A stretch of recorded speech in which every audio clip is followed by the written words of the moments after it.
Mr. Speaker, the President of the United States. Ակնկալվում է, որ ԱՄՆ նախագահ Դոնալդ Թրամփն այս երեքշաբթի ուղերձով հանդես կգա Միացյալ Նահանգների կոնգրեսի զույգ պալատների առջև առաջին անգամ իր երկրորդ նախագահության շրջանում եւ ուկրաինական թեման ենթադրաբար առանցքային տեղ է զբաղեցնելու Սպիտակ տան ղեկավարի ելույթում։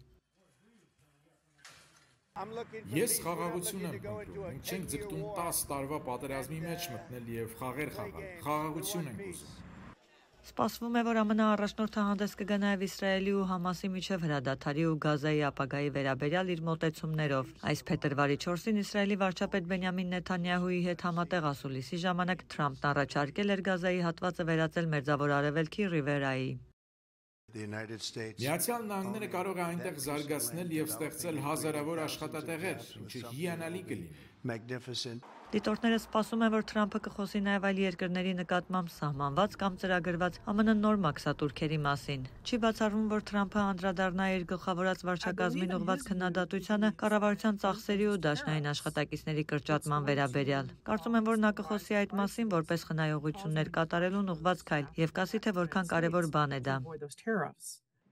Դեմոկրատների կողմից սենատոր Էլիսա Ստոլկինն է ընտրվել հակադարձելու Թրամփի ուղերձին։ Օբրայանը վստահ է ուղերձն ու ԱՄՆ նախագահին ուղղված քննադատությունը լայն հետաքրքրություն կառաջացնեն ամերիկյան հասարակությունում։ Ամերիկայի ձայն, Վաշինգտոն։